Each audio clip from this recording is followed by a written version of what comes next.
દીવમાં માછીમાર ભાઈઓને ડીઝલ મોંઘું મળતું હોવાથી માછીમાર ભાઈઓ અને દીવ જિલ્લા ભાજપ પ્રમુખ દ્વારા કલેક્ટર સાહેબને રજૂઆત। દીવમાં મુખ્ય વ્યવસાય ફિશિંગનો છે। મોટાભાગના લોકો ફિશિંગ ક્ષેત્રે જોડાયેલા છે અને તેમનું ભરણપોષણ કરે છે। હાલ વરાંગબારામાં 2 સોસાયટી શ્રી મહાસાગર અને Shri Mahakaleshwar fisheries cooperative society છે।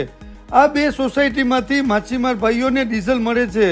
પહેલા આ સોસાયટીમાં ડીઝલ ₹74 લેખે પ્રતિ લીટર મળતું, જે હવે વધારો કરી અને ₹120 કરી દેતા લીટરે ₹46નો તોતિંગ વધારો કરવામાં આવ્યો અને અધૂરામાં પૂરું પ્રાઇવેટ ડીઝલ પેટ્રોલ પંપ ઉપર ₹88 પ્રતિ લીટર ડીઝલ મળે છે, જેથી માછીમાર ભાઈઓને પ્રતિ લીટર ₹32 વધારે આપવા પડે છે, જેથી માછીમાર ભાઈઓ ખૂબ જ મોટા સંકટમાં મુકાયા છે। ફિશિંગનો વ્યવસાય સંપૂર્ણ રીતે ઠપ થયો છે અને તેમની આજીવિકા ઉપર ગંભીર અસર પડી છે, કેમ કે એક ફિશિંગ બોટ ઉપર 100 પરિવાર નભે છે અને દીવ જિલ્લામાં 1800 થી 2000 ફિશિંગ બોટો છે। આ ગંભીર સંકટ પડવાથી માછીમાર ભાઈઓ દીવ જિલ્લા ભાજપ પ્રમુખ શ્રી મોહનભાઈ લક્ષ્મણને મળી અને આ સમસ્યાની વાત કરી, જેથી દીવ જિલ્લા ભાજપ પ્રમુખ અને માછીમાર ભાઈઓએ દીવ કલેક્ટર રાહુલ દેવપુરા સાહેબને રૂબરૂ મળી અને રજૂઆત કરી। દીવ કલેક્ટર સાહેબે દરેકની વાત સાંભળી અને આ સમસ્યાનું તાત્કાલિક નિરાકરણ કરશે તેવી ખાતરી આપી। આ ઉપરાંત કોમર્શિયલ સિલિન્ડર જે ફિશિંગ બોટમાં ઉપયોગમાં લેવાય છે તે પણ સરળતાથી મળતું ન હોય, તેથી આ સમસ્યાની પણ રજૂઆત કરતા કલેક્ટર સાહેબે આ સમસ્યાને પણ નિવેડો ટૂંક સમયમાં લાવશે તેવું આશ્વાસન આપ્યું।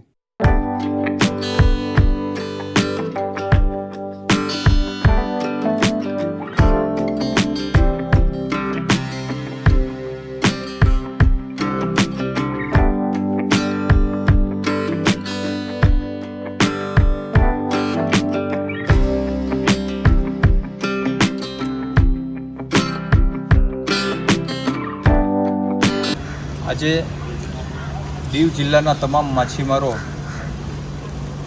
દીવ જિલ્લાના ડીએમ સાહેબને જે ડીઝલના ભાવ વધારો થયો છે એને કમ કરાવવા માટે કરીને રજૂઆત કરવા માટે આવેલ હતા। સાહેબશ્રીને આ તમામ લોકો પોતપોતાની રજૂઆતો કરી છે। સાહેબે ખૂબ જ સરસ રીતે અમને સાંભળ્યા છે અને અમને આશ્વાસન આપ્યું છે કે એમનાથી જે કંઈ પણ બને તે બધા જ પ્રયત્નો તે પોતે કરશે અને આ જે અમારી જે ગ્રીવન્સીસ છે, અમારી જે રજૂઆત છે એના ઉપર જે યોગ્ય જગ્યાએ પહોંચાડવાની છે એ આપણને પહોંચાડી દેશે અને પોતાના વ્યક્તિગત તौर ઉપર પણ એણે એવું કીધું છે, અમને આશ્વાસિત કર્યા છે કે ફિશરમેનોની હું વ્યથા સમજી શકું છું અને આવતા દિવસોમાં આ રેટ જે પણ હતા એ જગ્યાએ પાછા આવી જાય એના મારાથી જે કંઈ પણ બને શક્ય હોય એ બધા જ પ્રયત્નો કરીશું, જેથી કરીને આજે તમામ માછીમારો વતી હું માનની કલેક્ટર સાહેબનો ખૂબ જ હૃદયથી આભાર માનું છું। ધન્યવાદ।